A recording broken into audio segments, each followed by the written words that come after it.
We all have them, we all need them to live, but most of us don't even know why they exist or what happens if we don't take care of them. And no, I'm not talking about any body parts or about your menstruation or about your boyfriend. I'm talking about hormones. And I feel like this word has been thrown around recently a lot, especially in connection with fertility and menstruation. Oh my god, she's hormonal again. But men have them too. Actually, every human being has them, and they're involved in every important process of your body. So without them, forget it. So let's talk about these wondrous things called hormones. Are you ready to learn how to take care of your hormones through easy to implement micro habits? Then you're in the right place. Hello, beautiful woman. Welcome to Blue Sandia, your space of self-care, well-being, and inspiration. If you want more of that in your life, subscribe, learn, and enjoy. So before we get into the juicy habits, let's get the basics straight, shall we? What are hormones actually? They are chemical substances that work as messengers in the body. They are produced by the glands in the endocrine system. Glands are, for example, your thyroid in your neck, your pituitary gland behind your nose, your adrenals next to your kidneys, and your ovaries. Yeah, they're actually an organ that works as a gland as well. Didn't know that before either. They basically get their commands from the command center and then get sent out through all the body. And they tell the cells and organs how to function properly. So why is it even important to balance hormones? Hormones affect everything. From blood sugar to blood pressure to fertility, growth, sex drive, and even sleep. And because here we love to talk about the menstrual cycle, a lot of hormones are actually involved in the menstrual cycle. And if they're not in balance, it can lead to PMS, bloating, cramps, and even irregular periods. So if you want a healthy and enjoyable cycle, and life for that matter, you should really balance your hormones. And why are they imbalanced in the first place? Well, that happens through stress. Let's be honest here, everyone is experiencing stress in one way or the other. So how do we balance hormones? Well, there are different factors that play a crucial role. Besides getting high quality sleep, doing enough exercise, and lowering your stress levels, nutrition plays a crucial role in balancing hormones. So let's get into the micronutrition habits for hormonal health and overall health for that matter. First micro habit, try intermittent fasting. Now, fasting in general is really good for the body, for the immune system, for gut health, for weight loss. It reduces inflammation and regulates blood sugar levels. Intermittent fasting can be done in different ways, but how I like to do it is every day have a minimum of 12 hours and up to 16 hours of not eating to give your stomach and your gut time to empty itself and to detox. So what I try to do every day is 3 hours before I go to bed, I have my last meal to give my body time to digest the food before I sleep. So if I eat my last meal at 8 p.m., the first meal I'm going to eat the next day is at 8 a.m. or later. Now, excessive fasting can cause hormonal imbalances because especially for women, because we are connected to our menstrual cycle, we need to really time fasting properly. So I feel like in general you can do the 12 hours of fasting, but if you want to do more, try avoid like more than 12 hours, especially before your period and during the first few days of your period. Now, what happens during intermittent fasting? When your body is without food for a while, autophagy, I don't know if I'm saying that right actually, is activated. That is basically the recycling system of your body. So it's going to check all your cells, get rid of the parts that don't serve anymore, and use the good parts to renew other cells. So this stimulates DNA renewal, which promotes longevity. So why is that good for hormonal health? When your stomach is empty, your body starts to burn cells that have excess fat in them. And because fat tissue stores and produces estrogen, this actually helps to regulate your estrogen levels. And why is that important? Well, we always say estrogen is the Beyonce hormone and it makes us feel really amazing. But if it's too high, it can actually lead to irregular periods and even to certain types of cancer. So we want to regulate estrogen. Now let's talk blood sugar. Blood sugar is our body's main source of energy. But if our blood sugar is out of balance, then the body produces more cortisol, which is a stress hormone. And your body goes into fight or flight mode. And in that fight or flight mode, your body stops the production of all the other hormones because survival is more important, which then leads to a lot of hormonal imbalances. Now what you want to do is regulate the hormone insulin, which helps to regulate the blood sugar. Now how do we do that? Let me give you some tips. First, eat a savory breakfast in the morning. If you start your day with something sweet, that actually will automatically spike your blood sugar throughout all the day.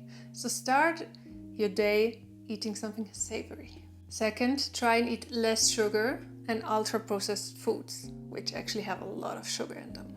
Third, eat a high protein, high fat and high fiber diet. Fourth, eat a lot of those leafy greens. Now the next micro habit has to do with your gut health. Did you know that your gut contains over 100 trillion friendly bacteria?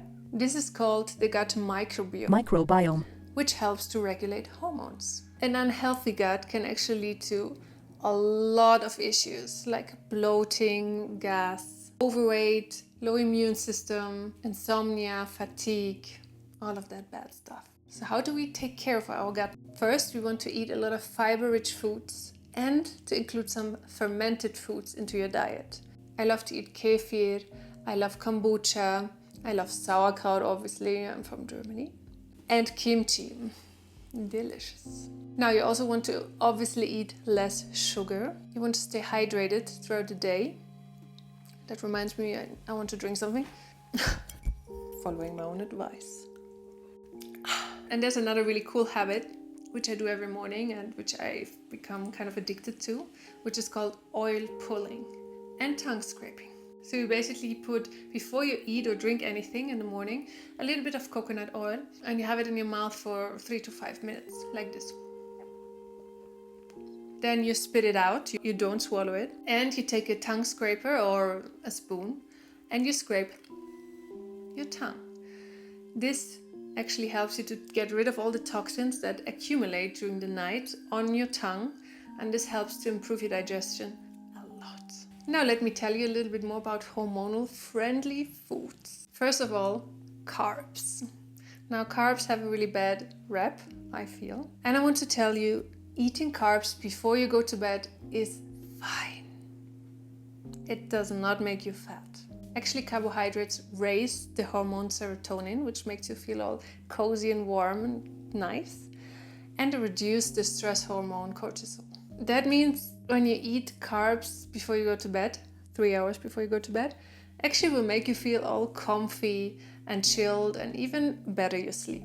Next, include adaptogens into your diet. What are adaptogens? What a fancy word. They're basically substances, natural substances, that help you to regulate stress. They will make you feel less stressed and they help you to be more resistant to stress. They help you to sleep better, they help you to regulate your hormones and to be less inflamed. My favorites are maca, ginseng, ashwagandha, tulsi, which is basil, and my favorite combo, ginger and turmeric. Let's talk a bit more about that power combo. Now, ginger and turmeric are both anti-inflammatory, so they reduce inflammation, and analgesic, so they reduce pain. So if you have headaches or cramps, it will help a lot. Turmeric also helps you to flush toxins out of the body. So it improves your liver health, and that is crucial for hormonal balance because the liver is like the master detoxifier of the body. My pro tip is to prepare a chai tea. I love chai tea. It's the perfect substitute for coffee, especially because coffee is not really good during menstruation. And the relaxing herbs found in chai reduce inflammation and actually cause you to feel less stressed. How to prepare a chai tea? Take fresh ginger, fresh turmeric if you can, anise, cloves, cinnamon and cardamom. I love it. And you leave it to boil for about 5 to 10 minutes if you want a more strong taste. And then you take some black tea, because black tea is like the base of chai. You can also use rooibos. I also really like to add some plant-based milk to it. It makes it a bit more creamy and it is delicious. Next on our list of hormonal friendly foods is cacao. If you've been watching my channel for a while, you know that I always drink cacao because I am convinced that it's the best food out there. It is very rich in fiber, and if you remember, we talked a lot about eating a fiber-rich diet. It helps you to prevent constipation and is anti-inflammatory. And cacao contains a lot of magnesium, which is really good for sleep. It helps against bloating, breast tenderness, and period pain. So the best thing pre and during period. And it actually also helps against weight gain. They say that cacao makes you happy, and that is actually true, because cacao raises the serotonin and dopamine levels in your brain. Serotonin helps you to stabilize your mood, and dopamine helps you to feel pleasure. And third one, it also promotes the production of endorphins, which are really good against pain, and they give you a sense of well-being. And of course, reduce stress. Now let's talk proteins. Proteins are the building blocks of many of our hormones. So they are crucial in the production of our sex hormones, estrogen, testosterone, and progesterone. They also help to build peptide hormones, which are crucial in a lot of bodily functions. Like they help us to grow, regulate our appetite, our stress, and reproduction. So if you know these cravings just before your period, protein can help you to feel full. It also regulates blood sugar, and it supports the liver, which we now know is the master detoxifier and helps to regulate estrogen levels. Now, protein is basically made of essential amino acids, and different foods contain different types and a different amount of essential amino acids. And there are 9 essential amino acids out there. Animal protein have actually all 9 essential amino acids. That's why they are considered a complete protein. Now for all my vegans and plant lovers out there are also plant foods that contain all 9 essential amino acids, which are soy products, chia seeds, amaranth, quinoa, spirulina, nutritional yeast, and hemp seeds, just to name a few of them. So try and include those into your diet to increase your protein intake. Now let's talk fats. Now fats also have a really bad rep, but they can actually be really good for you. Now here we're talking healthy fats. We don't want any trans fats here. Now healthy fats contain a lot of omegas, which help to reduce insulin resistance and inflammation, and help with period pain. Also, just like proteins, they trigger hormones that make you feel more satisfied, so you feel full for a longer amount of time. Now we have all the pretty nuts: almonds, peanuts, macadamia nuts, hazelnuts. We have olive oil, my favorite, and coconut oil. You have your avocado and fatty fish. Now you know what to eat, but there are also a few foods that you really should avoid. And that is not just for hormonal health, but for overall health. You want to reduce or get rid of red meat, processed foods with trans fats, which are, for example,